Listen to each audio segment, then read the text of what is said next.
Good morning. Good morning. Today is a very cold morning here. We had rain the entire night and it recently just stopped. And yeah, it's looking beautiful and calm, but there's no sun. So it's really cold. There isn't much happening in the garden um, at the moment, really. I'm just waiting for my seeds to grow so that I can transplant them into the different garden beds. But I just thought maybe I can take you into the house with me today. And yeah, I'll just be making some bread and some rolls. And yeah, just take you into the house with me. But at the current moment, I'm waiting for electricity to come back because we have load shedding and the electricity has been gone from 5 a.m. in the morning, and I think it's only going to come back at 9 a.m. So that means it's going to be a really late morning for me because usually I start doing things around the house around like half past 6, 7 a.m., especially if I'm going to like make bread or bake anything on that particular day. So I'm just going to have a late morning today because I'll just have to wait for the electricity to come back. So yeah, I'm just inviting you into my humble kitchen today to like bake with me. The building project is starting to pick up again after a couple of months of no activity.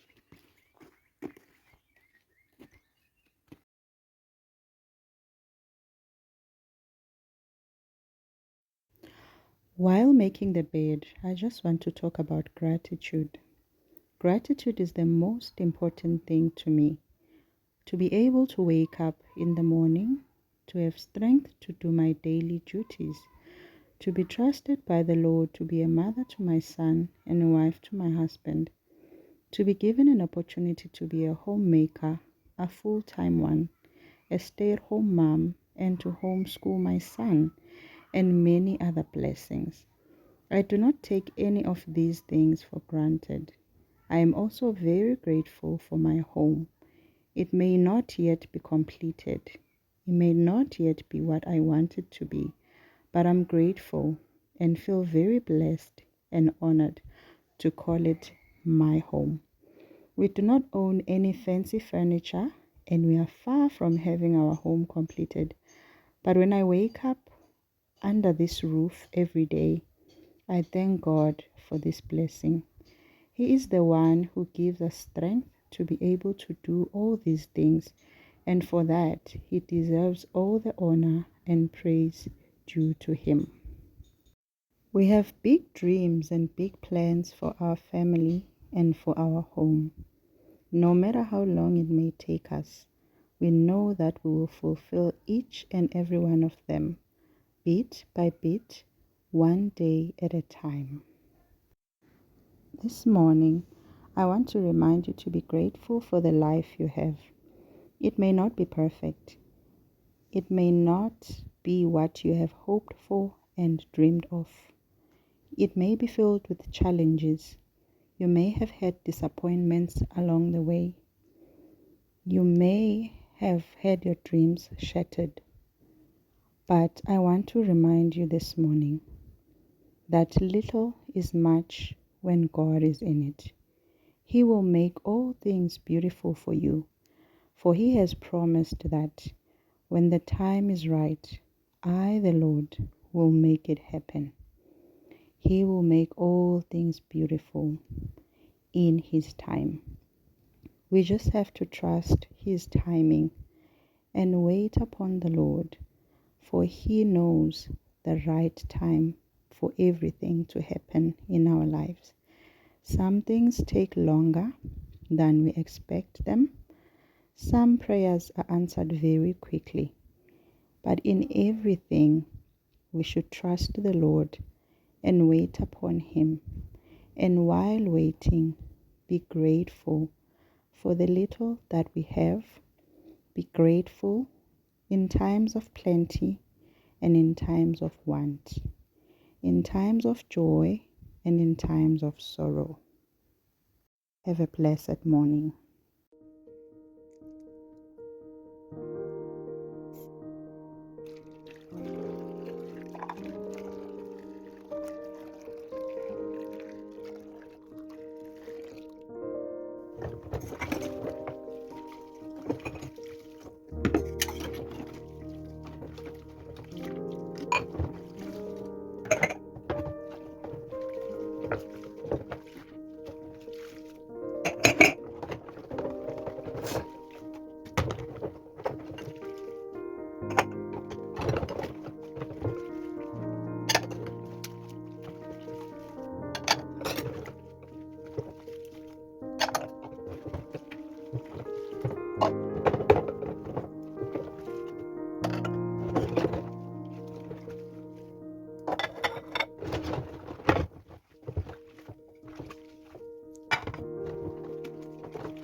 Hello again. I've just finished washing the dishes now in the kitchen, so I just thought let me just give you a short kitchen tour of how the kitchen looks like now.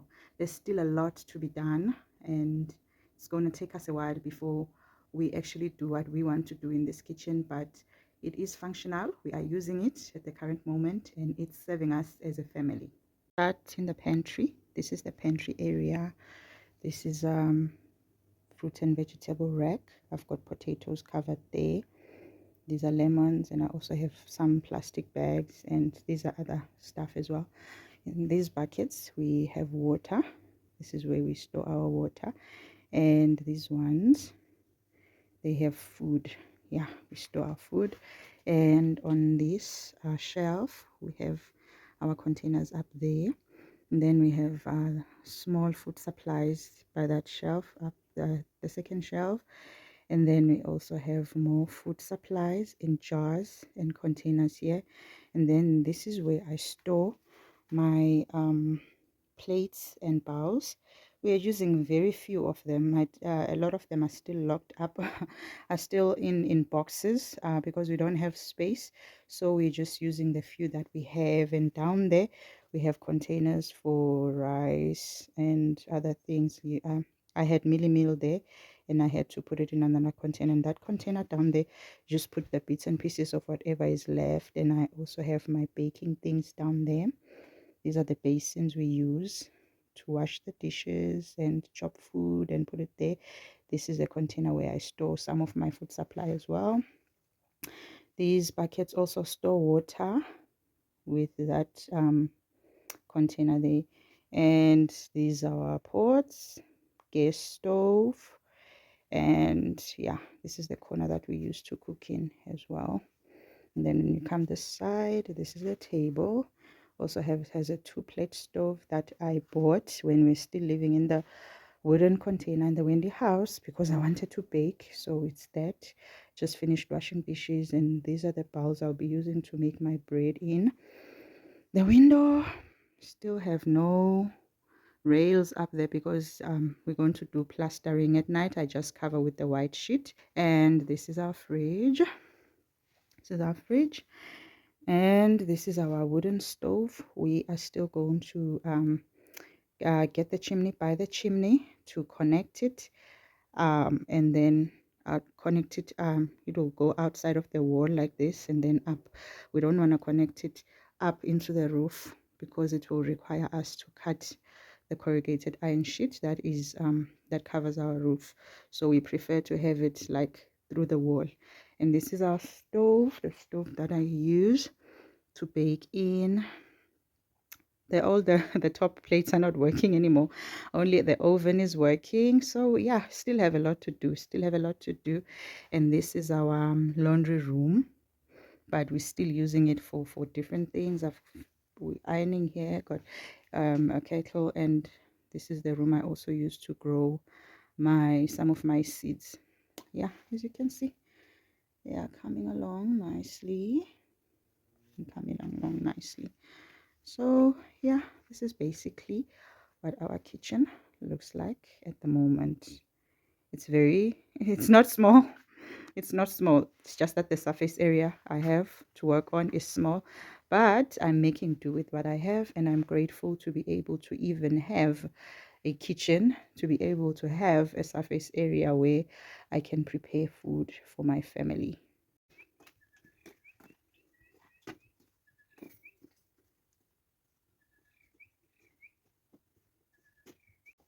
Here I already have like 5 cups of white bread flour in the bowl, and I'm just gonna add the brown bread flour. It's going to be about 8 cups from this one packet, and that will be 13 cups of flour altogether. Because I'm making both bread and rolls with this one dough, I need the dough to be a huge amount. I don't really have a written recipe because I just eyeball the ingredients that I put in the dough. Yeah, it depends on how much I want that particular day. And here I am adding 3 teaspoons of yeast. I'm also adding 1 teaspoon of salt and about 2/3 of a cup of brown sugar. You can use white sugar as well if you prefer white sugar, but I use any sugar that I have in that particular moment. I'm just mixing everything together here, and then I'm going to add, this is about 100 grams or maybe 120 grams of butter or margarine.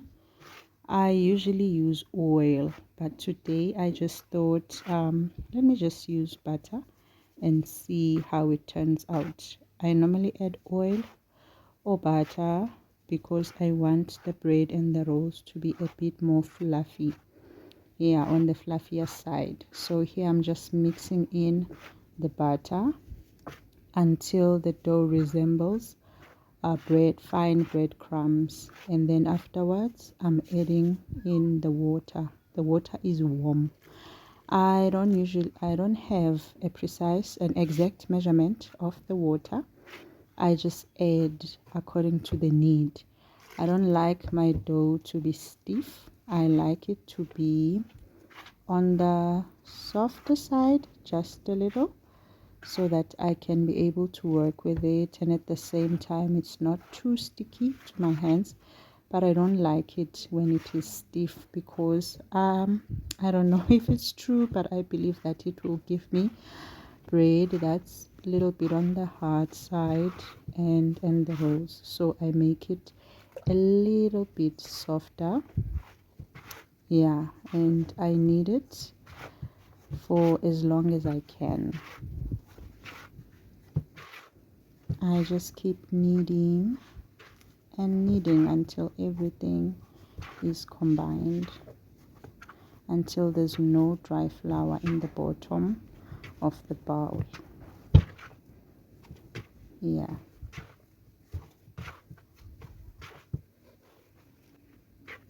almost done with the kneading now, and I'm removing the dough that is stuck on my hand.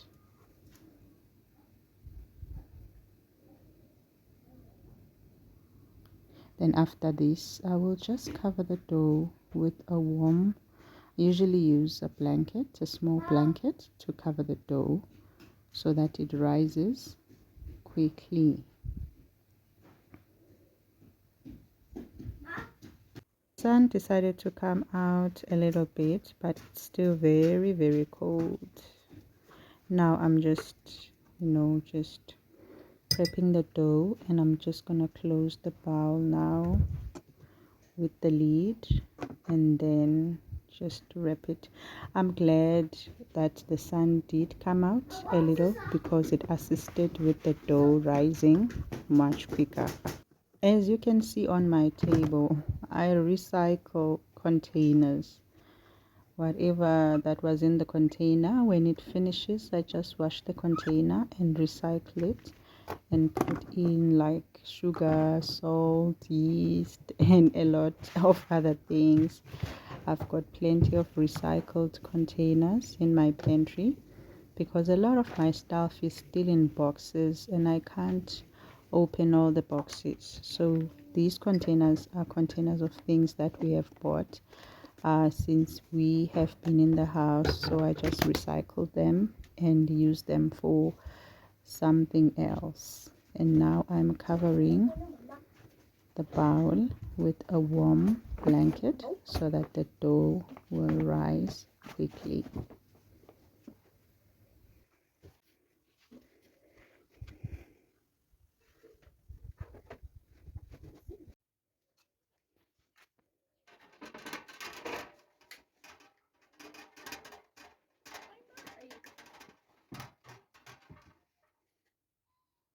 All right, it's just after an hour. I just want to check how our dough is, if it's ready for transferring into the pans, and also like proofing it for a bit there for about 30 minutes before we put it in the oven. Moment of truth. Wow, it's rising really nicely. I think I'm gonna give it a few more minutes and then transfer it to the pans. I think it's time now to check it. I think it's ready. It's ready now. Yay, it's ready. It's almost full to the brim. So I'll just pound it down and then just split it. The other one I'll put in the bread tin and the other one on this pan here for the rolls. So let's get working.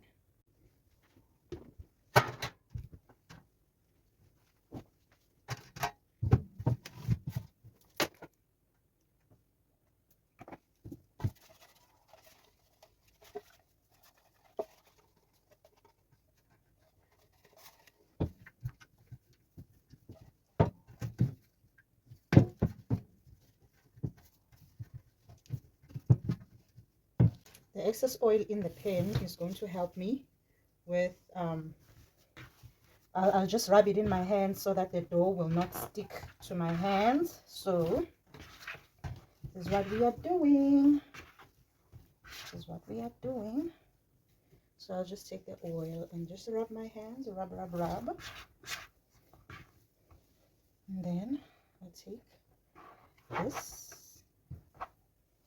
and like divide about 1/3 of the dough for the bread, and the other 1/3 will be for the rolls.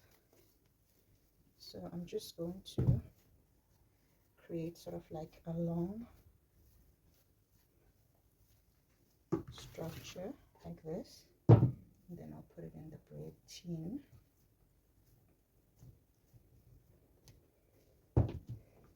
Because I want about 12 rolls, I usually make about 12 rolls for this pan.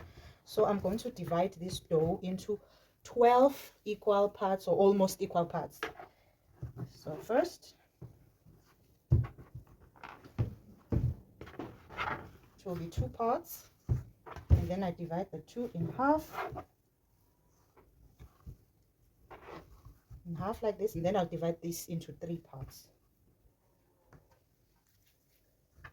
So 3 parts.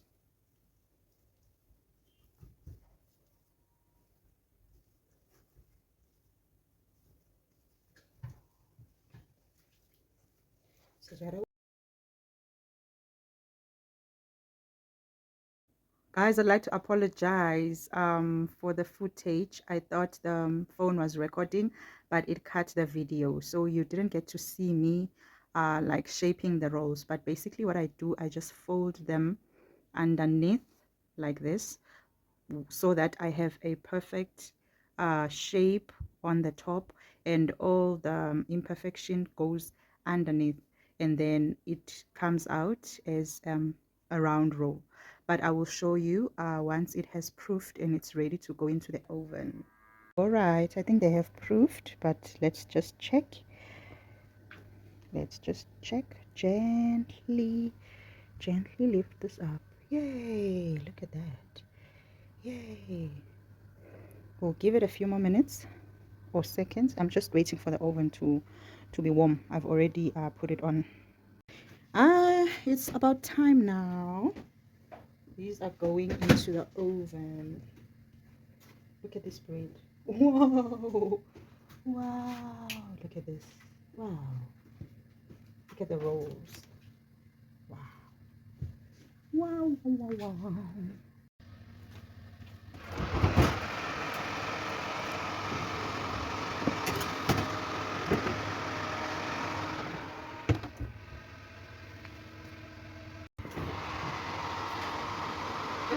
But Rose.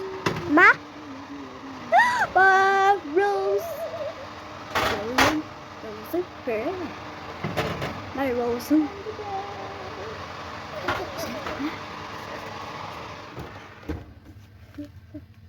They are ready, guys. They are ready. Look at the rise of these rolls. And the bread, I switched the position. I put the roll pan like vertically, and then I put the bread in front of it. I didn't realize that it would rise to the point where it will touch the thingy, this thingy, and then it will be indented in the bread. But still, it's very good. It's very good, even though it's like pushed to the side, but it's very good. I'm happy with the results. I will just let it cool in the pans for a few minutes, and then I'll just transfer them on the cooling rack for them to cool there completely. And my son cannot wait to have a taste of this. He loves bread, he loves rolls, and he loves them warm. So I'm just gonna have to wait for them to cool and for him to have a taste of it. Look at how fluffy these rolls are. Wow. Wow. I think I overbaked them a little, but they are still very, very fluffy. I'll put them in a container while they are still warm, so that the outside can be a little bit softer as well, in an airtight container. They are fluffy and big, guys. Like, look at this. Look at this. Like, wow. Like, wow. So soft.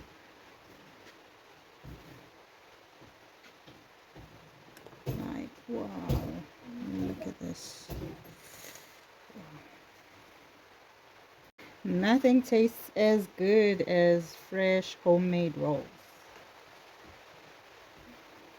Wow, I'm so excited. So excited.